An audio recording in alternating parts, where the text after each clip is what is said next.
1 करोड़ रुपया मैं देता हूं, उसकी लकड़ियां खरीदी जाएं, और 1 करोड़ रुपया तुम लाओ, उसकी भी लकड़ियां खरीदी जाएं, और ये 2 करोड़ की लकड़ियों को पेट्रोल डाल के आग लगा दी जाए। जब ये शोले आसमान से बातें करें, कोयले बन जाएं, तो ये सच्चा और झूठा साबित करने के लिए पीर मेरे शाह साहब दौड़े थे कि नहीं दौड़े थे, ये साबित करने के लिए, अपने अकायद को दुरुस्त साबित करने के लिए, अपने आप को, अपने अकीदे को सच्चा साबित करने के लिए उस आग में मैं भी दाखिल होता हूं और तुम भी आ जाओ। आ जाओ, मैदान हाजिर है, मैदान भी हाजिर है, घोड़ा भी हाजिर है, हम हाजिर हैं, आ जाए। जे आगे चुहाड़ के मेरी मुझ का वट भी सड़ जाए तो फिर पीर मेरे शाह साहब नफ्स कैसन, अगर मेरी मूछ का एक बाल भी जल जाए, हम झूठे और तू सच्चा, और अगर सर से लेके पांव तक पगड़ी समेत, जूते समेत, बालों समेत कोई चीज ना जले तो फिर हम सच्चे हैं और तू झूठा है।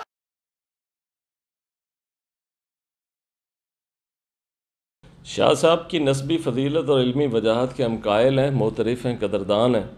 तहफ़्फ़ुज़ नामूस रिसालत के हवाले से जो उनकी जो जुमला मसाई है, एक बड़े प्लेटफॉर्म पर अरसा दराज से वो साहिब इस्तकामत हैं, हम इसका एतराफ़ करते हैं, हम इसके कदरदान हैं। अल्लाह ताला उन्हें सलामत रखे।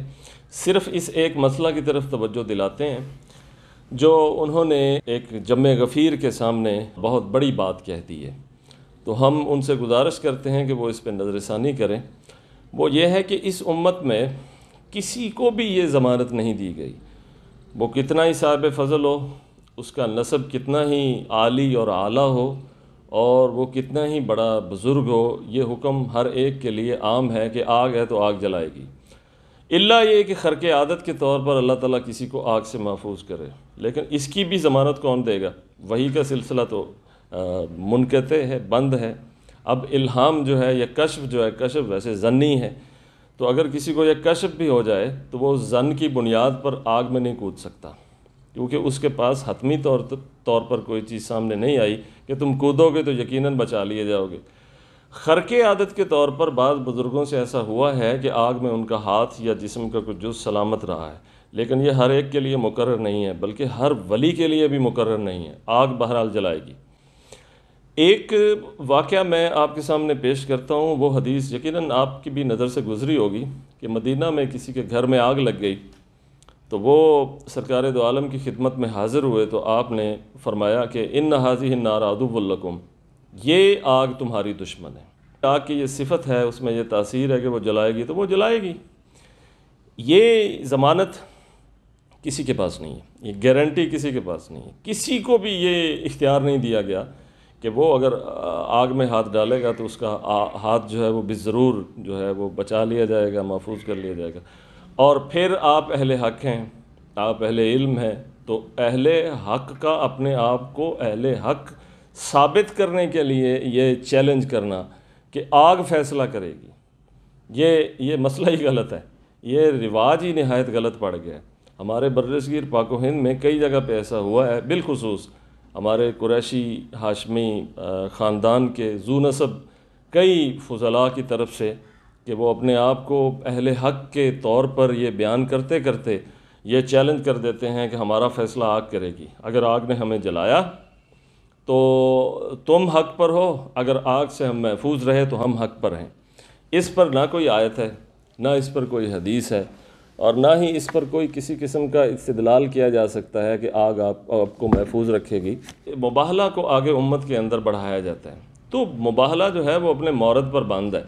अगरचे अल्लामा इब्न हज़म और दीगर कुछ उलमा ने ये उम्मत के लिए भी इसको बाज़ सूरतों के अंदर, बाज़ अहवाल में इसको जारी किया है कि वो लानत कर सकते हैं, लेकिन वो भी अपने मौरद पर बंद है कि आप अपने अहलो अयाल को ले चलें और वो भी अपने अहलो अयाल को ले आएँ, और फिर जो है वो झूठे पर लानत की जाए। तो इससे भी बाज़ लोगों ने इस्तिदलाल किया, जबकि ये भी अपने मौरद पर बंद है। और आग में कूदने वाला और ये चैलेंज करने वाला ये तो बहुत दूर की बात है, लिहाजा आप इस पर नज़रसानी करें। ये तरीका दुरुस्त नहीं है। ये पहले भी हमारे कुछ फ़ुज़ला की तरफ से सामने आया है, बिलखुसूस सादात उलमा की तरफ से, कि आग उनको नहीं जलाती। क्यों नहीं जलाती? आग आग है, जलाना उसकी सिफत है, उसमें ये तासीर है, वो जलाएगी। अब अगर आग नहीं जलाएगी तो खर्के आदत के तौर पर नहीं जलाएगी। اور خرق عادت میں بھی یہ گارنٹی کس کے پاس ہے کہ اگر وہ اس میں کودے گا، چاہے جتنا بھی صاحب فضل ہو، چاہے جتنا بھی بڑا بزرگ ہو، کہ بضرور خرق عادت وہاں ظاہر ہوگی۔ اللہ تعالیٰ چاہے گا تو خرق عادت ظاہر ہوگی، اللہ تعالیٰ نہیں چاہے گا تو نہیں ظاہر ہوگی۔ ایسے بہت سے بزرگ ہیں، ایسے بہت سے علماء گزرے ہیں، ایسے بہت سے علماء ربانیین گزرے ہیں جو تہ تیغ بھی ہوئے ہیں، جو پانی کی نظر بھی ہوئے ہیں، جو آگ کی نظر بھی ہوئے ہیں۔ پہلی امتوں میں بھی بہت سے لوگ اس طرح سے آگ کی نظر ہوئے ہیں۔ حضرت ابراہیم کے بارے میں ہے کہ ہم نے کہا یا نارکونی بردم و سلامہ، اللہ تعالیٰ نے ارشاد فرمایا کہ ہم نے ان کے لیے آگ کو سرد کر دیا، لیکن وہ ان کے لیے سرد کیا ہے۔ اس سے بھی استدلال کرتے ہوئے کوئی آگ میں کود پڑے کہ میں حضرت ابراہیم کے طریقے پر ہوں اور میں کامل متبع ہوں، تو پھر وہ حدیث کو یاد رکھیں کہ جو لوگ رسول کریم صلی اللہ علیہ وسلم کے پاس حاضر ہوئے تھے ان کے ذہن میں بھی یہی تھا کہ ہم چونکہ ان کے سچے متبع ہیں اور ہم ان کے فالورز ہیں، صحابہ ہیں، ہم کلمہ گو ہیں، ہم مسلمان ہیں، ہم مومن ہیں، تو آگ ہمیں نہ جلاتی۔ لیکن رسول کریم نے فرمایا کہ ان ھذہ النار عدو لکم، بے شک یہ آگ تم سب کے لیے دشمن ہے، جب رات سوو تو بجھا کے سویا کرو، اس سے بچا کرو کیونکہ اس کی تاثیر ہے، اس کی صفت ہے، جلائے گی۔ تو یہ دعویٰ بہرحال درست نہیں ہے، اور اس کا چیلنج کرنا تو پھر بالکل ہی درست نہیں ہے۔ آپ اس پہ نظر ثانی کریں۔